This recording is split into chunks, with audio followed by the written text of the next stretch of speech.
दोस्तों, जुगल sir online classes में आपका हार्दिक स्वागत है। आज मैं आपके लिए लेकर के आया हूँ एक नई चीज़ जिसका इंतज़ार लंबे टाइम से था। दोस्तों, वैसे तो मैंने यहाँ पर जो है ना इलेक्ट्रिशियन, वायरमैन और जो है इंस्ट्रूमेंट सभी ट्रेडों के अलग अलग क्लासें ली है, लेकिन आज जो मैं क्लास लेने जा रहा हूँ वो बहुत ही महत्वपूर्ण है, जिसका ध्यान रखिएगा। पहले नंबर की प्रथम क्लास, पहली क्लास जो कि फीटर ट्रेड वालों के लिए है, बहुत ही ज़ोरदार। यहाँ से स्टार्ट करेंगे अपन फीटर ट्रेड। और फीटर ट्रेड क्या होती है, एक चीज़ में मैं आपको क्रमबद्ध रूप से देखिएगा, यहाँ 300 के लगभग 200 से 300 क्लासें प्रोवाइड कराऊंगा, जो कि लास्ट तक आपको चलेगी। अब ये 200 से 300 क्लासें आपको क्रमबद्ध रूप से मिल जाएगी, सारी की सारी 1 2 3 4 करके 150 700 200 300 इस तरह से आपको क्रमबद्ध रूप से मिलेंगे, जिनको आपको सीक्वेंस में लिखते लिखते लिखते लिखते लिखते बढ़िया क्लासमेट के पर नोट्स बनाना है, अच्छे रजिस्टर पर नोट्स बनाना है, जिससे आप सुव्यवस्थित पढ़ पाए।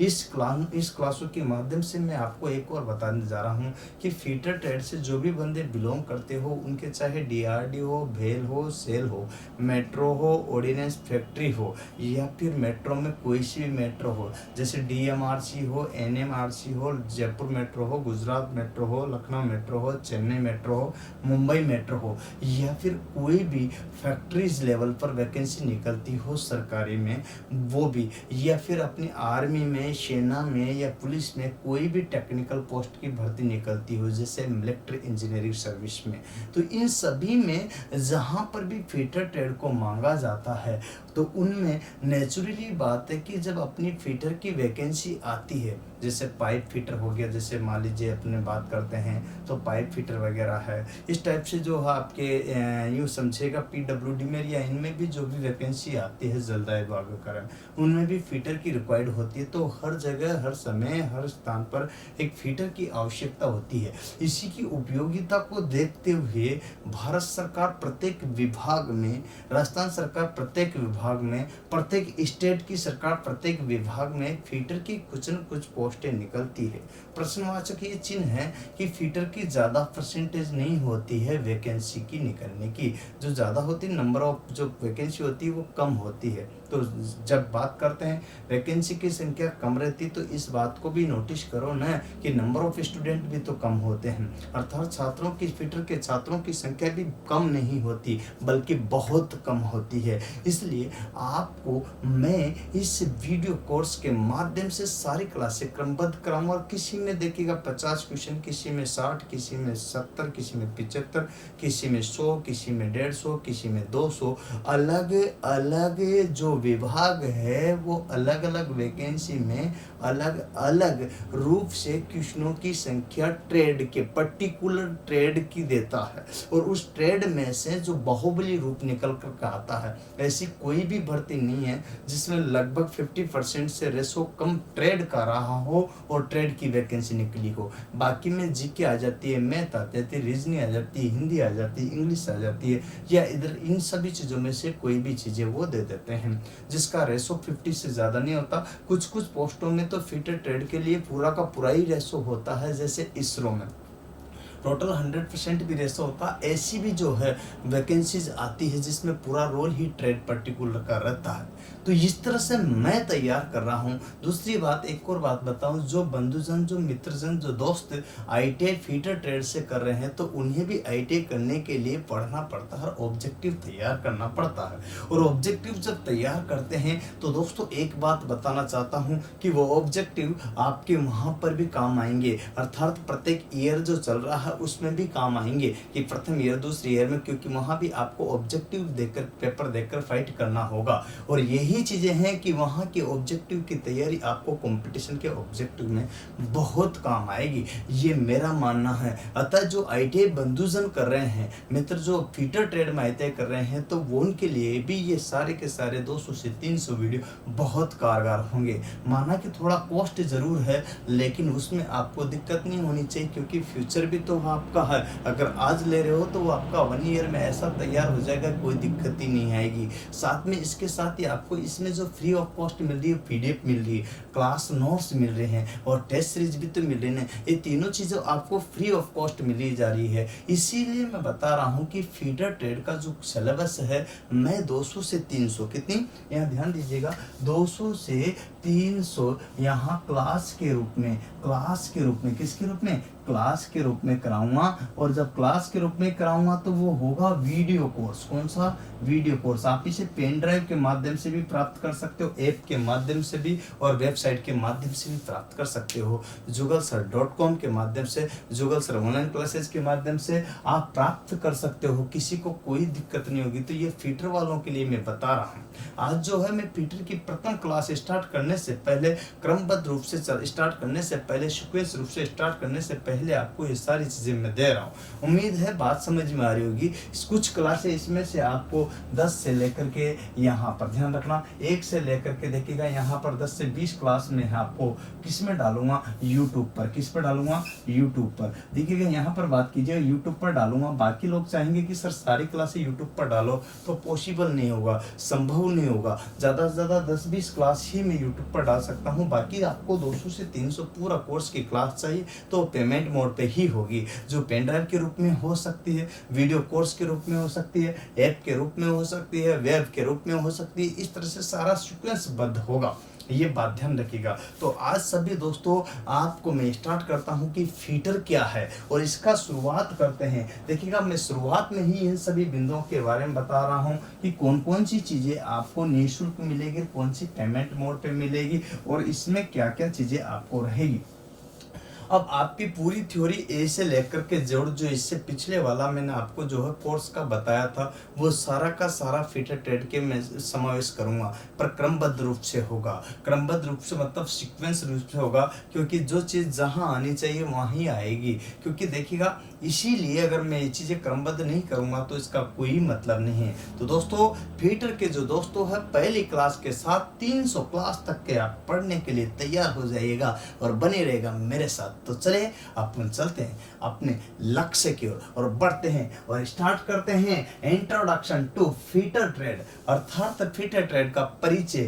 फीटर ट्रेड का परिचय पहली क्लास तो यहाँ से स्टार्ट होती है ना दोस्तों। आप ITI गए हो तो पहली क्लास तो यहाँ से होती होगी ना, याद है ना। तो ये चीज़ है, तो पहली क्लास यहाँ से और एंड क्लास कहाँ होगी ये भी मैं आपको बताऊंगा। इस तरह से एक एक चीज़ को आपको क्लियर करना है। तो वो 300 नंबर की जब क्लास आएगी तब मैं बोलूँगा कि दोस्तों धन्यवाद, आपने ये पूरी क्लास ली, तब जाकर के आपको क्लियर हुआ। तो 200 से 300 कोर्स हैं दोस्तों। इलेक्ट्रिशियन कार या अदर जो होती है उनकी अपेक्षा फीटर ट्रेड का सिलेबस बहुत लेंथी होता है। इसको आप मानो या मत मानो, क्योंकि इसमें देखिए कितनी चीज़ें आती है, सारे के सारे टूल्स आ जाते हैं, मार्किंग, मेजरिंग, कटिंग और हेल्पिंग, ये सारे तो टूल्स आ जाते हैं। लेथ मशीन आ जाती है जो टर्नर की होती है, shaper machine, slotter machine, planer machine आ जाती है, यहाँ तक कि लुब्रिकेंट, कूलेंट और हीट ट्रीटमेंट भी आ जाते हैं, उष्मा उपचार भी आ जाते हैं, धातुएं पूरा चैप्टर आ जाता है दोस्तों। इसमें और भी कुछ चैप्टर है, वह है फोर्जिंग का पूरा आ जाता है, वेल्डिंग आ जाता है, ब्रिजिंग आ जाता है, सोल्डरिंग आ जाता है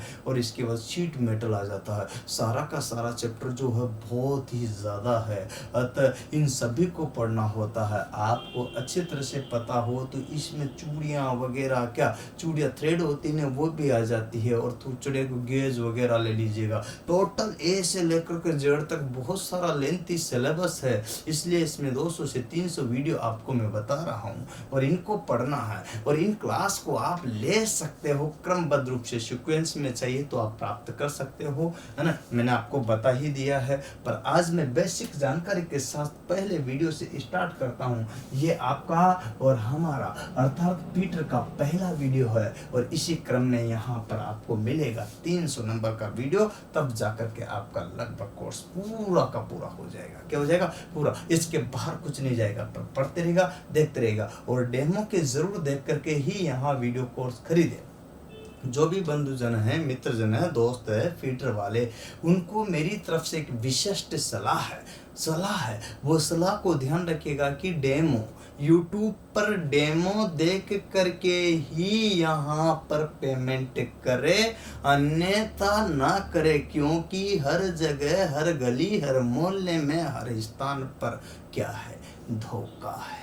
तो सावधान हो जाएगा। धोखे से बचने के लिए पहले देखो, परखो, जांचो। मुझे भी और दुनिया को भी, जो भी टीचर आपको फीटर में पढ़ा रहा है उनको भी क्लिक करो। 10 टीचर आएंगे, सब्जेक्ट का नाम लिखो, और 10 टीचर आएंगे, लेथ मशीन लिखो, 20 टीचर आएंगे, और उसमें से जो बढ़िया लगे उससे ऑनलाइन खरीदो। जरूरी नहीं ऑफलाइन ही पढ़े, आप ऑफलाइन पढ़ते हो तो ऑफलाइन उपलब्ध है, लेकिन फिर भी आप जरूरी नहीं है। बहुत सारे गरीब बंधु होते हैं, मित्रजन होते हैं जो घर बैठ पे ही पढ़ना चाहते हैं। ऐसे में उन दोस्तों के साथ, उन मित्रों के साथ जो आर्थिक रूप से परेशान होते हैं, क्योंकि ITI वाले और उसमें भी फीटर ट्रेड वाले सबसे कम मेरिट वाले बंदे होते हैं अधिकतर, और उन बंदे जो रहते हैं वो गरीब परिवारों से बिलोंग करते हैं, गाँव से करते हैं, खेतों से, किसानों से करते हैं बिलोंग, अपनी जमीन से प्रेम करने वाले गरीब स्टूडेंट होते हैं। उन गरीब स्टूडेंटों को जरूरी नहीं ऑफलाइन क्लास लेने के लिए इतना पेमेंट हो,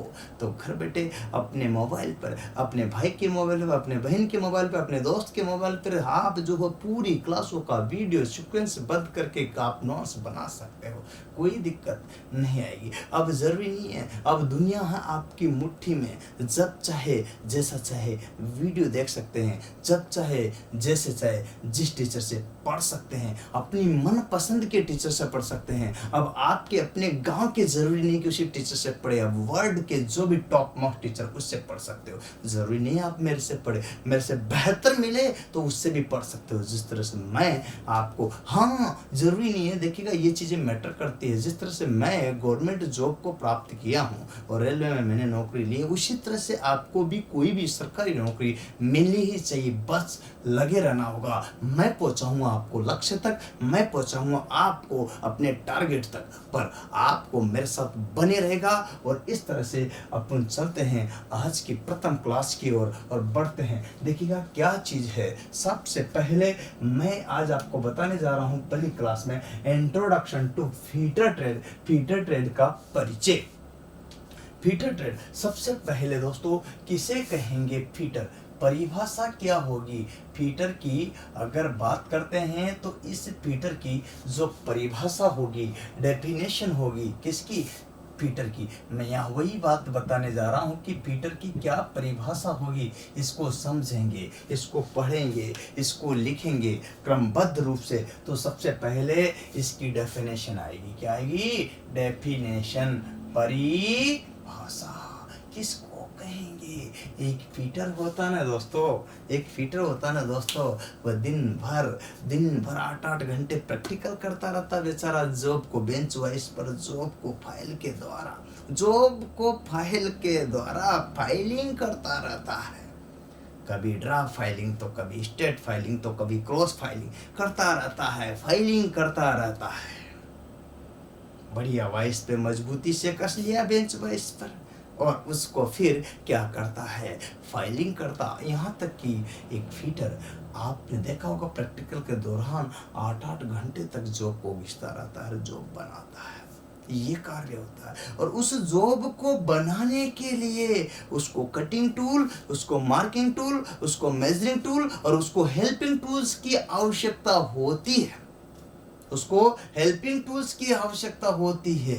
और वो जो 8 घंटे कार्य करता है उनके लिए इन औजारों की वो आवश्यकताओं की पूर्ति करता है। और इन औजारों के द्वारा वो जो जॉब है उसको तैयार करता है, घिस घिस करके, मतलब फाइलिंग करके, मतलब रेत करके उसको क्या करता है, फाइलिंग करता है। उसके पहले उसको कटिंग करता है, हेक्सा ब्लेड से हेक्साइन करता है, हेक्सा ब्लेड से उसकी कटिंग करता है, कटिंग के बाद फाइलिंग करता है। और फाइलिंग जब करता है तो उससे पहले उसको बेंच वाइस में अच्छे से जकड़ता है, जिससे कि वो मजबूती से जकड़ा रह सके। तो वो बात भी आपको याद रखनी पड़ेगी। उसी बीच में उसकी कटिंग के लिए ऑपरेशन करने से पूर्व आपको पता है तो मार्किंग करता है, जिसके लिए स्क्राइबर वगैरह का प्रयोग करता हो और मार्किंग टेबल प्रयोग में लाई जाती है। याद होगा ना आपको, याद होगा ना। और इस 60 रूल की सहायता से माप करके पहले हेक्सा के द्वारा कटिंग करता है। इस तरह से आपको पता होगा दोस्तों, मैं जो बात करने वाला हूँ परिभाषा किससे बनेगी, कैसे बनेगी, किस प्रकार से बनेगी। तो क्या करता है किसी भी मशीनिंग, किसी भी, ध्यान रखना, एक फिटर का कार्य होता है कि देखिएगा, किसी भी मशीनिंग पार्ट्स को, कोई भी मशीन का पार्ट्स बनाता है, किसी भी मशीनिंग पार्ट्स को बना करके मशीन में फिट करने तक का कार्य फिटर का होता है। नाम ही यही है। तो किसी भी मशीनिंग पार्ट्स को देखो क्या आएगा, फिटर। किसी भी मशीनिंग पार्ट्स को बनाकर मशीन में फिट करने वाला कारीगर, किसी भी मशीन पार्ट्स को बना करके मशीन में फिट करने वाला कारीगर क्या कहलाता है, फिटर कहलाता है। क्या कहलाता है, फिटर कहलाता है। तो दोस्तों मित्रों, समझ में आई बात को, किस तरह से उसने जॉब को बनाया, घिसा, बेंच वाइस पर रखा और ये जॉब तैयार कर लिया। और जब जॉब तैयार कर लिया तो इसको मशीन में क्या करना है, फिट करना है। क्या करना है, इस जॉब को मशीन में क्या करना है, फिट करना है। तो किसी भी मशीनिंग पार्ट्स को बना करके ये मशीन में फिट करने के लिए जॉब तैयार कर लिया गया है। अब वो क्या करेगा, इसको फिट कर देगा। क्या करेगा, फिट कर देगा किसी भी मशीन में। तो ये चीज होती है, किसी प्रकार का हो सकता है, कोई पर्टिकुलर नहीं है। जॉब तो जॉब है, तो ये जॉब जो है किसी प्रकार का हो सकता है। इसको मशीन में फिट करने वाला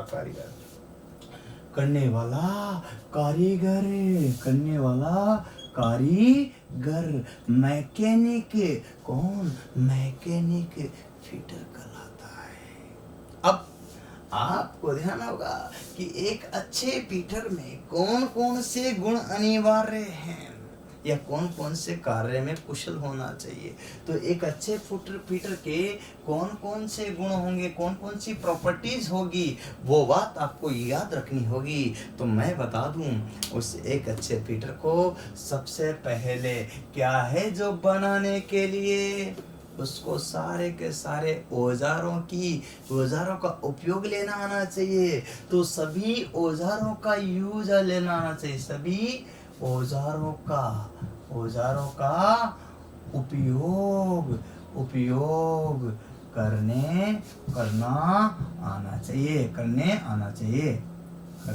आना चाहिए। ठीक है, तो ये चीज ध्यान रखना। तो क्या करने आना चाहिए, सभी औजारों का उपयोग आना चाहिए करना।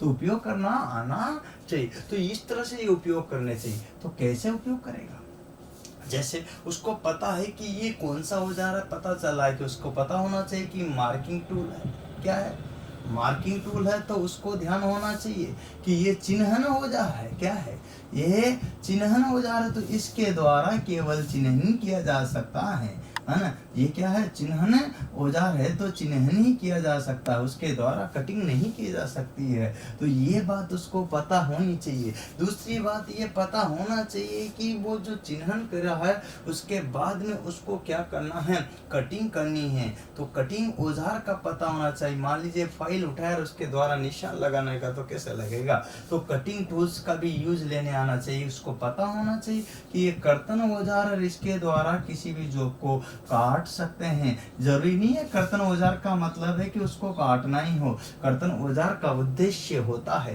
पर्पज होता है कि देखिएगा, जैसे मान लीजिए मार्किंग टूल में अपन बात करते हैं, एग्जाम्पल के तौर पर क्या करते हैं, मार्किंग टूल में अगर बात करते हैं एग्जाम्पल के तौर पर, तो क्या होगा, जैसे उसको मार्किंग कौन कौन से, जैसे यहाँ लीजिएगा स्क्राइबर, उसको ध्यान होना चाहिए। उसके पास है स्क्राइबर, जरूरी नहीं है उसके पास स्क्राइबर हो, उसके साथ में जो हो यहाँ पर उसके पास ट्रेमल भी है। क्या है, ट्रेमल भी है।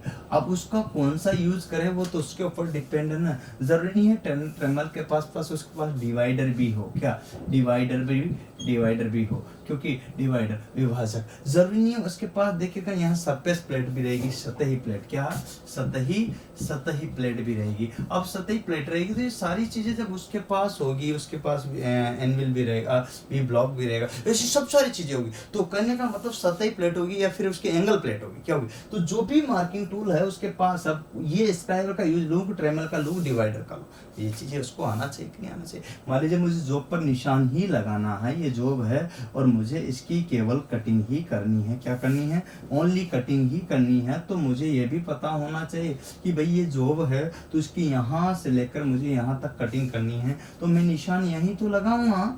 ये चीज आप जो है डिसाइड करेंगे ट्रांसफर की सहायता से। यहाँ पर अपन ने क्या कर दिया, निशान लगा दिया। अब निशान लगने के बाद इसको कट कर देंगे, तो कट करने के बाद अपना जॉब तैयार होगा। फिर फिनिशिंग भी तो होगी, कट करने के बाद फिनिशिंग कौन करेगा, फिटर ही तो करेगा ना। तो इस तरह से ये जॉब तैयार होगा, तो ये एक जॉब बन जाएगा। ये तो कहने का मतलब आपको और हमें समझना होगा कि किसका कौन सा कैसे यूज आना चाहिए।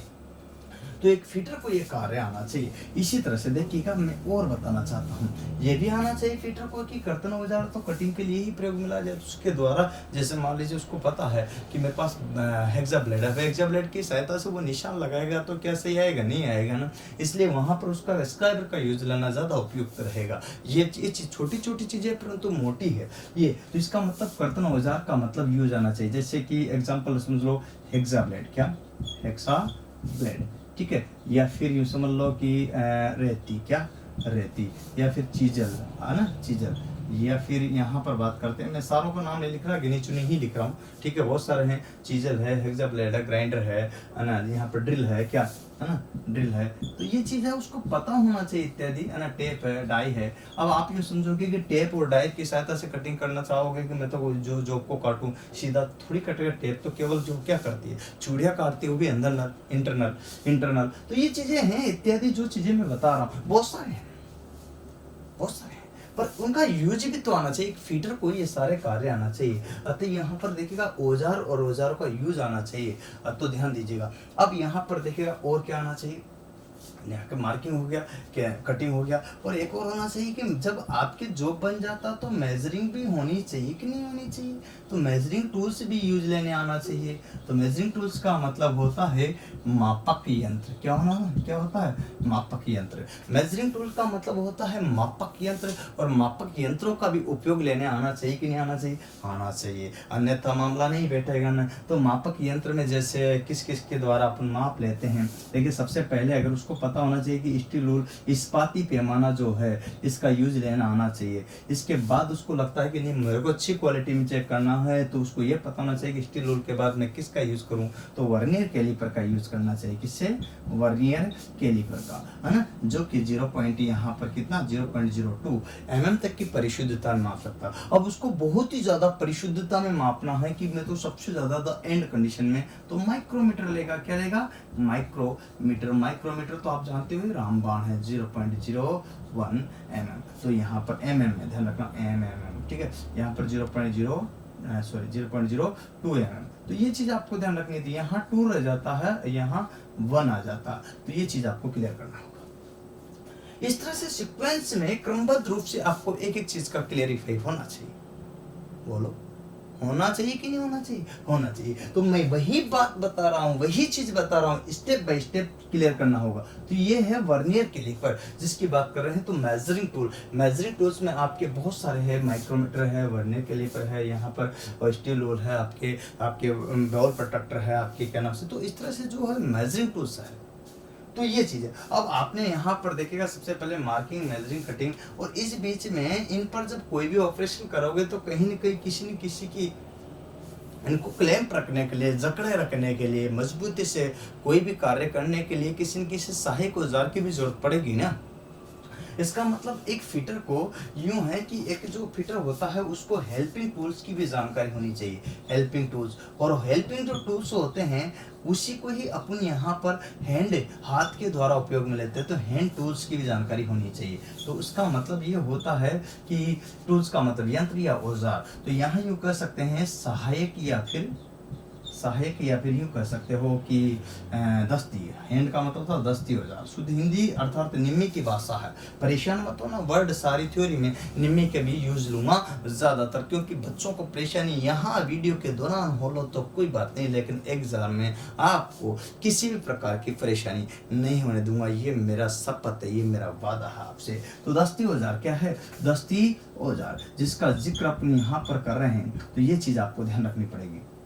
हेल्पिंग टूल, दस्ती औजार यहाँ पर है। अब आप कहोगे सर ये कौन कौन से होते हैं? जैसे आपने जकड़ने के लिए वाइस या वाइस का मतलब हिंदी में होता है शिकंजा। क्या होता है? नीमे में क्या बोलते हैं? शिकंजा या बांक। तो शिकंजे के द्वारा इसको जकड़ लिया है। अब आपने देखा कि ये जो है हेल्पिंग टूल्स हुआ कि नहीं हुआ? हैमर है, सहायक औजार है कि नहीं? कोई चीज़ ठोकना है तो हैमर क्या हुआ? सहायक औजार है, हुआ कि नहीं हुआ? स्पेनर है, कोई चीज़ खोलना है कसना है तो सहायक औजार हुआ कि नहीं हुआ? स्पेनर। इसके बाद है कोई प्लायर है तो सहायक औजार हुआ कि नहीं हुआ? पेचकस है तो सहायक औजार हुआ कि नहीं हुआ? ये सब के सब हेल्पिंग टूल्स है, सहायक औजार है, जिनके द्वारा किसी भी जॉब को क्लेम करने के लिए या अदर कोई भी कार्य करते हैं तो वो सहायता प्रदान करते हैं। ये चीज़ आपको क्लियर होना चाहिए। होना चाहिए कि नहीं होना चाहिए दोस्तों? होना चाहिए ना। तो वही बात मैं बता रहा हूँ, वही सीक्वेंस मैं बता रहा हूँ, उसी क्रम में मैं आपको लाना चाह रहा हूँ। उम्मीद है दोस्तों ये सारी की सारी बातें आपके अंदर जा रही होगी और घर कर रही होगी, स्थान कर रही होगी। अब एक फीटर को कौन कौन से ऑपरेशन आने चाहिए? अगर आपसे कहे कि ये तो फीटर की परिभाषा थी, ये कौन कौन सी चीज़ें होती है, क्या क्या होते हैं, तो ये सारे के सारे औजारों का जिक्र है। लेकिन अगर आपसे यूँ पूछ ले कि एक फीटर को कौन कौन से ऑपरेशन आने चाहिए, तो ऑपरेशन की ही अगर बात करें, किसकी बात करें कि फीटर को जो है ऑपरेशन कौन कौन से आने चाहिए, तो मैं बता देता हूँ। ऑपरेशन, ऑपरेशन का मतलब होता है कार्य क्रिया, या यहाँ पर देखिएगा शल्य क्रिया बोलते हैं अपन, तो यहाँ शल्य क्रिया ना बोल करके कार्य क्रिया बोलते हैं। क्या बोलते हैं? कार्य क्रिया। तो कौन कौन से कार्य एक फीटर को आने चाहिए, कौन कौन से ऑपरेशन करने आने चाहिए? तो यहाँ यूँ समझिएगा, उसको आना चाहिए ड्रिलिंग। क्या आना चाहिए? ड्रिलिंग। ड्रिल के द्वारा किया गया कार्य ड्रिलिंग आना चाहिए। ड्रिलिंग के बाद उसको क्या आना चाहिए? फाइलिंग भी आना चाहिए। अगर सीक्वेंस में लिखूं मैं तो क्रमबद्ध रूप से लिख देता हूं। तो सबसे पहले उसको कोई भी मतलब जॉब बना रहे, जैसे कोई भी जॉब की शुरुआत करते हैं, बनाना है, तो सबसे पहले क्या करोगे आप बताओ? मुझे लगता है जो एमएस प्लेट है माइल्ड स्टील की, उसे लो कार्बन स्टील भी कहते हैं, जानते होंगे आप, निम्न कार्बन इस्पात। वो एमएस प्लेट जिस भी स्टैंडर्ड साइज की आपको गिवन है जॉब, वो उठाओगे और सबसे पहले उसे स्टीलू से नापोगे। तो मतलब मापने आना चाहिए, तो मापना तो आ गया, लेकिन मापने के बाद उसको ऑपरेशन करना। ऑपरेशन मापना के बाद क्या करना? ऑपरेशन। तो सबसे पहला ऑपरेशन होगा कि इतनी बड़ी रोड है, एमएस प्लेट है, उसको काटना है इतना सा टुकड़ा आपको, 10 mm, 20 mm, 50 mm, 100 mm का। तो फिर वाइस पर रखोगे, तो उसको उठा करके वाइस पर रखकर फिर कटिंग करोगे। तो सबसे पहले कर रहे हो हेक्सा के द्वारा कटिंग, तो हेक्साइंग आना चाहिए। क्या आना चाहिए? हेक्साइंग। तो सबसे पहली स्टेप में यहाँ पर आना चाहिए हेक्साइंग। क्या आना चाहिए? हेक्सा। क्या आना चाहिए? एक फीटर को कौन कौन से गुण होने चाहिए या कौन कौन से ऑपरेशन करने आना चाहिए, तो हेक्साइंग आना चाहिए। दूसरे नंबर पे जैसे ही हेक्साइंग कर लिया, वो जॉब को कस लिया, किस पर? वाइस पर। किस पर? वाइस पर। तो क्लैंपिंग आना चाहिए। तो क्लैंपिंग कौन करेगा? वाइस के द्वारा जकड़ना, तो ये आता है। इसके बाद में वाइस पे जकड़ने के बाद उसको ऑपरेशन करेगा। ऑपरेशन करेगा तो क्या करेगा? फाइलिंग। क्या करेगा? फाइलिंग। तो यहाँ पर अगला आना चाहिए, वैसे मार्किंग भी आना चाहिए। क्या आना चाहिए? मार्किंग, है ना। तो यहाँ पर देखिएगा, यहाँ जो है उसके काट लिया, तो काटने के बाद उस पर मार्किंग करेगा, तो उस पर मार्किंग ऑपरेशन भी होना चाहिए। दूसरे स्थान पर क्या होना चाहिए? मार्किंग। वो अलग चीज़ है कि आप किससे मार्किंग कर रहे हो, जरूरी नहीं वर्नियर हाइट गेज से भी कर सकते हो अच्छी एक्यूरेसी। तो मार्किंग आना चाहिए। मार्किंग के बाद में उसको जो है ना, यहाँ पर फाइल के द्वारा कोई भी कार्य करा तो फाइलिंग आना चाहिए। क्या आना चाहिए? फाइलिंग। तो ये चीज़ आपको ध्यान रखना पड़ेगा, फाइलिंग। फाइलिंग भी उसको आना चाहिए, जिसको रेतना बोलते हैं। ठीक है, इसके बाद जैसे ही फाइलिंग कर लिया, फिनिश कर लिया, फाइलिंग कर लिया, अब उसके बाद में उसको छेद करना है हमारे लिए। तो छेद का मतलब होता है ड्रिल, और ड्रिलिंग भी आना चाहिए। ड्रिल के द्वारा किया गया कार्य ड्रिलिंग कहलाता है। ठीक है ना, ड्रिल के द्वारा किया गया कार्य क्या कहलाता है? ड्रिलिंग कहलाता है। तो यहाँ पर वही बात ना, ड्रिल कर लिया तो ड्रिल के बाद उस छेद को क्या करना है? फिनिश भी देना है। फिनिशिंग देना तो रिमिंग करना पड़ेगा रिमर के द्वारा, तो रिमिंग भी आना चाहिए। उसको क्या आना चाहिए? एक फीटर को क्या ऑपरेशन आना चाहिए? रिमिंग भी आना चाहिए। तो इत्यादि रिमिंग आ गया तो उसके बाद उसमें टेप डाली तो टेपिंग भी आना चाहिए। इस तरह से यहाँ पर उसको टेपिंग भी आना चाहिए। अब एक एक चीज जो है सीक्वेंस बद्ध में कर रहा हूं, तो कोई न कोई चीज आना चाहिए। तो मतलब सभी प्रकार के ऑपरेशन एक फीटर को करने आना चाहिए, और सभी प्रकार के टूल की, औजारों की, और साथ में लिमिट फिट टॉलरेंस को ध्यान में रखते हुए ये सारी की सारी चीजें उसको एक फीटर को आनी चाहिए। अब फीटर के कार्य क्या होते हैं? अलग अलग फीटर के अलग अलग कार्य होते हैं। वैसे मुख्य रूप से अगर फीटर की बात करते हैं तो फीटर के अलग अलग कार्य होते हैं, लेकिन एक बात करते हैं तो सामान्य फीटर, जनरल फीटर कोई भी कार्य कर सकता है। तो मैं बात करूंगा फीटर के प्रकार और फीटर के कार्य पर एंड में। ठीक है, तो चलते हैं क्रमबद्ध रूप से। फीटर कौन कौन से कितने प्रकार के होते हैं, इसका स्क्रीनशॉट ले लो आप लोग। देखो, फीटर की अगर बात करते हैं तो फीटर कितने प्रकार के होते हैं, तो सबसे पहले अपन आ जाइए टाइप ऑफ फीटर, फीटर के प्रकार। तो देखिए सबसे पहले फीटर के प्रकार, तो फीटर के प्रकार कौन कौन से होते हैं? फीटर के प्रकार, देखिए फीटर कितने प्रकार के होते हैं, इन पर अपन बात करते हैं। तो टाइप ऑफ फीटर, फीटर कितने प्रकार के होते हैं, इस पर प्रश्नवाचक चिन्ह बनता है सबसे पहला। तो मैं आपको बताना चाहता हूँ सबसे ज्यादा जो होता है, एक होता है सामान्य फीटर, और सामान्य फीटर जो सब प्रकार के कार्य कर सकता है, जिसको जनरल फीटर बोलते हैं। और सबसे पहले जिसका जिक्र किया जाता है वो होता है बेंच फीटर। कौन सा होता है? Bench fitter. तो मैं यहाँ पर बात कर रहा हूँ एक बेंच फीटर की, और बेंच फीटर देखिएगा यहाँ क्या होता है, किस तरह से कार्य करता है। ये बेंच फिटर जो होता है ना, मैं सभी का ही जिक्र कराऊँ यहाँ पर। ये बेंच फिटर जो होता है ना, ये बेंच पर कार्य करता है। कितना करता है? ज़्यादातर कार्य 75% हाथ से करता है, मतलब 25% ही कुछ मशीनों की सहायता से करता है, बाकी हाथ से ही कार्य करता है। टेबल पर वही जॉब बनाकर जॉब घिसने वाला कार्य जो होता है ना, बेंच फिटर का होता है। आप भी अधिकतर बेंच फिटर का कार्य किए होंगे। फीटर ट्रेड है, इस बात का आपको एहसास अच्छी तरह से होगा, प्रैक्टिकल के दौरान वो आपने किया होगा। अलग चीज़ है कि कोई ITI में फीटर में गया ही नहीं, लास्ट तक जो है पेपर दे करके घर तक यहाँ सर्टिफिकेट लेकर के और फॉर्म भर रहा हो, वो अलग बात है। बाकी तो आपका नियमानुसार तो बेंच फिटर ही होता है, अर्थात बेंच मशीन पर कार्य, हाथ के द्वारा कार्य करने वाला फीटर बेंच फिटर कहलाता है। ठीक है, तो बेंच मशीन पर या बेंच पर, मशीन नहीं बोलेंगे, बेंच पर हाथ के द्वारा कार्य करने वाला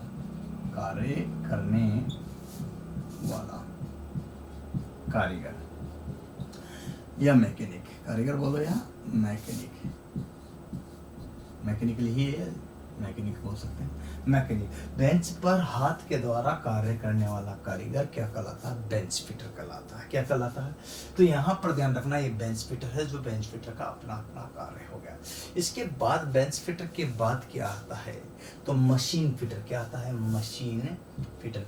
कोई भी जॉब बनाया, मशीन फिटर कोई भी जॉब बना दिया, किसने बना दिया? बेंच फिटर ने। अब बेंच फिटर ने जॉब दे दिया किसको? मशीन फिटर को, कि भाई ये लो जॉब आपके। अब कोई पुर्जा मशीन का घिस गया या खराब हो गया, टूट गया है, तो उसको चेंज करना है, बदलना, तो वो कार्य कौन करेगा? मशीन फिटर करेगा ना। तो इसका मतलब ये है कि किसी भी मशीन में पार्ट्स को फिट करने और निकालने के लिए, अर्थात किसी भी मशीन में पार्ट्स को फिट करना, ओवरहोलिंग करना और निकालना जो है क्या कहलाता है इसका? तो मशीन फिटर। किसी भी मशीन में किसी भी पार्ट्स को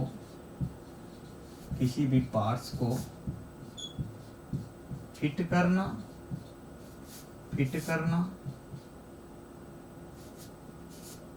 करने एवं सही करने, मेंटेनेंस करने, सही करना, हाँ फिट करना, इस को फिट करने वाला करने वाला कारीगर, करने वाला कारीगर क्या कहलाता है? क्या कहलाता है? Machine fitter. अब आता है पाइप फिटर। क्या आता है? Pipe fitter. पाइप फिटर किसे कहेंगे? ठीक है, ध्यान दो। पाइप फिटर समझिएगा, प्लम्बर होता ना, प्लम्बर, ठीक है, किसी भी पाइप को फिट करने वाला, चाहे आपको कोई भी जोड़ हो, टी हो, या फिर आपके नी हो, या फिर आपके एल्बो हो, किसी प्रकार का सॉकेट हो, किसी प्रकार का जोड़ जोड़ना है, तो किसी भी पाइप को फिट करने, चाहे आपके गैस पाइप को, या आपके पानी वाटर पाइप हो, या आपके यूं समझिए ऑयल पाइप हो, किसी प्रकार का पाइप हो, है ना, गैस समझो, गैस, जल या तेल, किसी भी प्रकार, किसी भी प्रकार के पाइप को फिट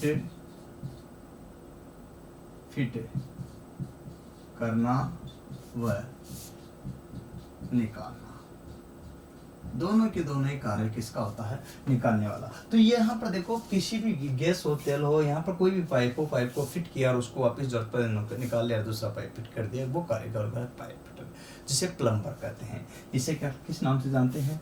प्लम्बर नाम से। किसे? प्लम्बर। ठीक है, नोट डाल के लिखिएगा, यहाँ नोट डाल के लिखिएगा। पाइप फिटर को, पाइप फिटर को प्लम्बर के नाम से जाना जाता है, नाम से जाना जाता है। ठीक है, ये चीज आपको ध्यान रखनी। पाइप फिटर को किसके नाम से जाता? प्लम्बर के नाम से जाना जाता। तो ये नोट आपको क्लियर कर दिया। इसके बाद अगला आता है next, maintenance fitter. Maintenance fitter.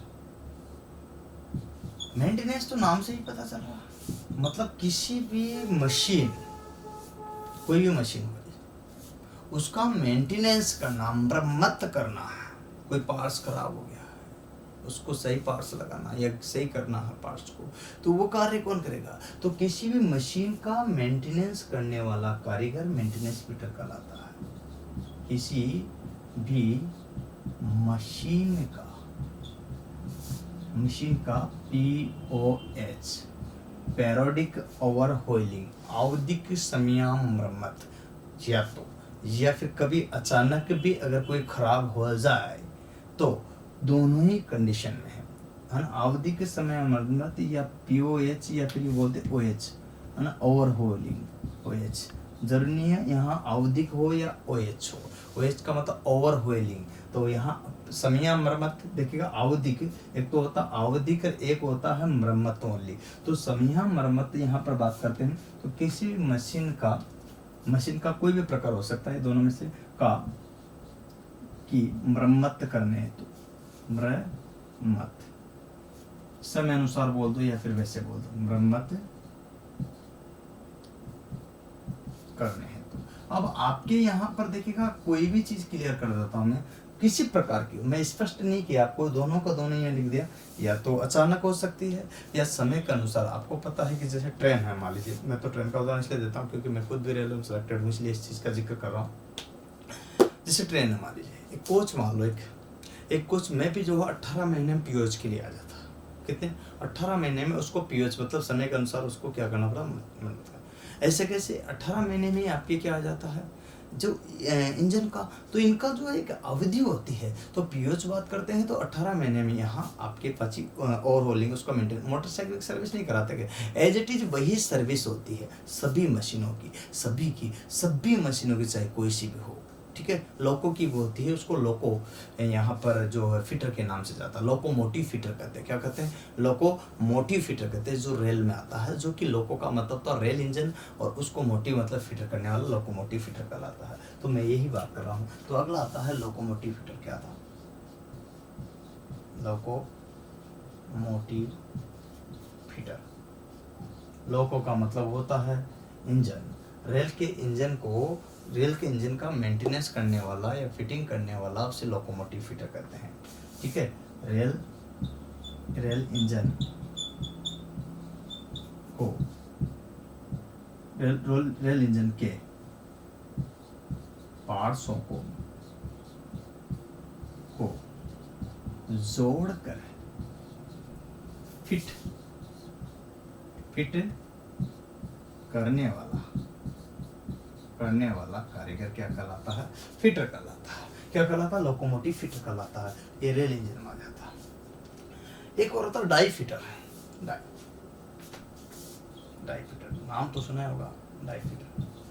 Die भाई अपन डाई काटते हैं, कोई भी डाई होगी, कुछ खांचा, डाई का मतलब खांचा, सांचा, यहाँ सांचा बनाते हैं उसको। तो कोई भी सांचा बनाया तो वो फिट करने के लिए, तो किसी भी डाई को फिट करना यहाँ पर डाई फिटर कहलाता है। तो किसी भी डाई को बनाना या फिट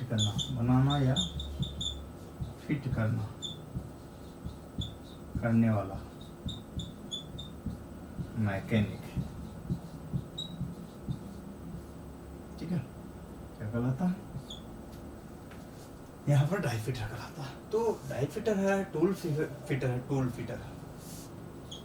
टूल औजार फिटर, टूल फिटर मतलब अब टूल भी बनाते हैं, औजारों को भी बनाया जाता है।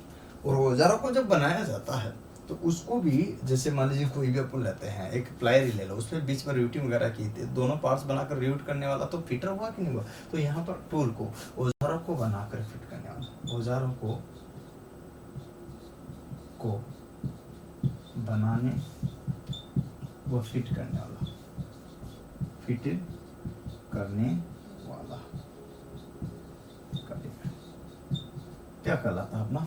यहाँ पर देखिएगा tool fitter, tool, die fitter, यहाँ पर पाइप फिटर, यहाँ पर जो है बहुत सारे जो फिटर का अपन यहाँ जिक्र कर रहे हैं वो इसीलिए कर रहे हैं कि क्लियर होना चाहिए। एक मेंटेनेंस फिटर होता है जो मेंटेनेंस कर रहा है। इस तरह से आपके बहुत सारे जो फिटर होते हैं और भी होते हैं जिनका अपने यहाँ पर मोस्टली पर अपन जिसका जिक्र करना चाहते हैं वो यही है, और ज़्यादातर जो यूज़ आता है वो ये आता है। एक बार क्वेश्चन आया था एग्जाम में, आपको ये भी यकीन नहीं होगा कि सर इससे तो पढ़ाने की जरूरत ही नहीं, ये भी शायद फील हो रहा होगा, मुझे पता है, मैं जानता हूँ ITI में शायद ही कोई पढ़ाता तो इसके बारे में बेसिक बताया, निकल पड़ते हैं। और मैं ये चीज़ बताऊँ तो आपके भी मन में शायद ये आ रही होगी बात कि सर जो है आप फिटर जब पढ़ा रहे हो तो इसको इतना सारा पढ़ाने की क्या जरूरत पड़ी है, ये कोई आता तो नहीं क्वेश्चन एग्जाम में। देखिएगा मैं एक क्वेश्चन वो कराता हूँ आपको जो एग्जाम में आया हुआ है और किस तरह से आया हुआ है, इसको भी ध्यान रखना है, तो ध्यान रखिएगा आगे। चलिए देखिए कैसे क्वेश्चन आया, परंतु इसका स्क्रीनशॉट ले लीजिए, उससे पहले ले लो क्वेश्चन कैसे आया इसका। देखिएगा आपको मैं ये भी बता देता हूँ,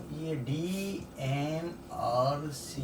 2018 में एक पेपर हुआ था, उसमें फिटर की कुछ पोस्टें आई थी, उसमें इसका जिक्र था और वो क्वेश्चन आया था। तो मैं क्वेश्चन आपके सामने पेश कर रहा हूँ, कौन सा क्वेश्चन था। देखिएगा ये था कि एक फिटर मैकेनिक के द्वारा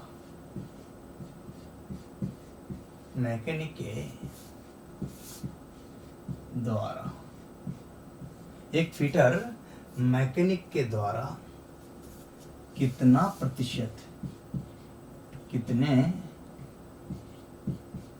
प्रतिशत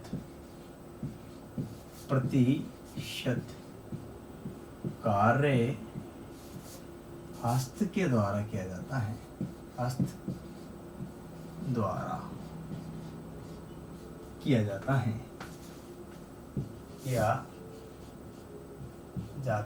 किसके द्वारा किया जाता है? हाथ के द्वारा कितना प्रतिशत कार्य किया जाता है, ये प्रश्नवाचक था।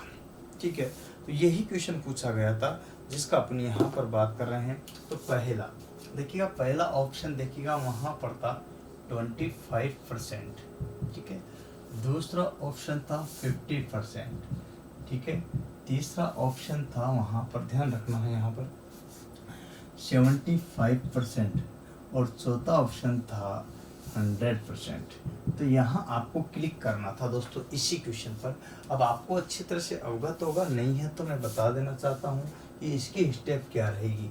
देखिएगा, एक कारीगर जो होता है वो यहाँ पर जो है ना, फीटर वाला कारीगर 75% जो है, 75% जो है वो क्या करता है, हाथ के द्वारा। देखा होगा आपने, पहले तो जो है जॉब को काटता है तो हाथ के द्वारा काटता है, फिर कसता है तो उसको हाथ के द्वारा कसता है, कसने के बाद उसको फाइलिंग करता तो हाथ के द्वारा करता है, मार्किंग करता, निशान लगाता तो हाथ के द्वारा करता है, करता नहीं करता तो इसके बाद ड्रिलिंग करता तो मशीन में लगा करके उसमें भी सपोर्ट हाथ के द्वारा। तो कई चीज़ें हैं जो कि आपको कहीं ना कहीं अधिकतर 70, ये भी नहीं करा है 75% कंडीशन के साथ, 25% जो बची है वो हाथ के द्वारा नहीं करता, मशीन करती है, ड्रिल मशीन आ गई बीच में, आई कि नहीं, है ना। तो इस तरह से जो कुछ कार्य हैं, जो 75 को छोड़ दो तो बाकी के कार्य जो होते हैं वो हाथ के द्वारा ना हो करके किसके द्वारा होते हैं, मशीनों के द्वारा। अतः यूं कह सकते हैं कि एक फीटर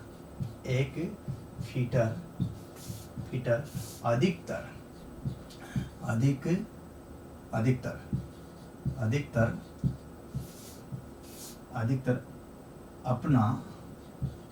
अपना कार्य 75% हाथ से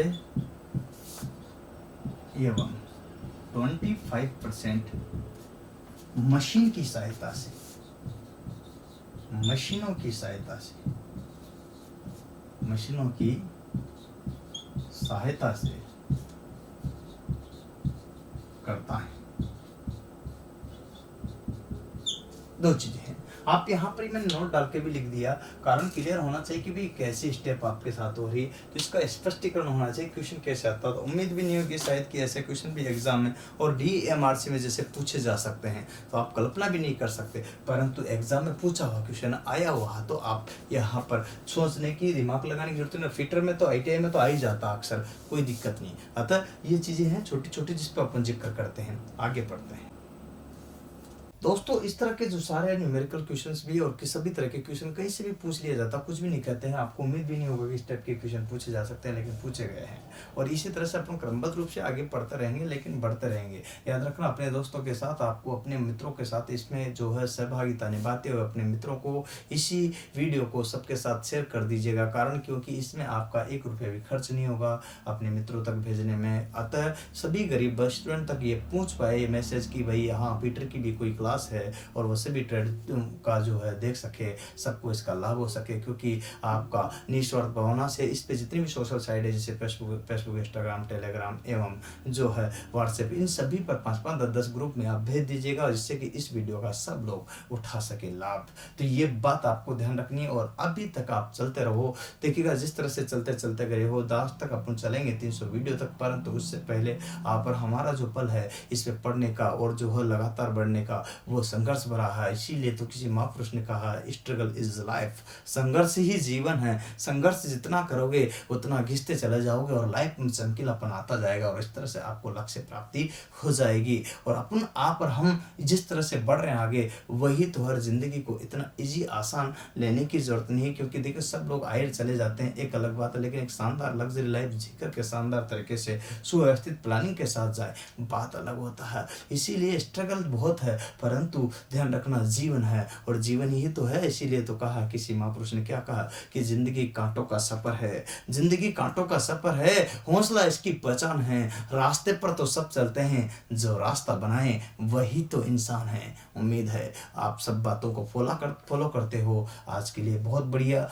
धन्यवाद। इसी तरह से अपन आगे बढ़ते रहेंगे नेक्स्ट वीडियो के साथ। बहुत बढ़िया, धन्यवाद। जय हिंद, जय भारत, वंदे मातरम।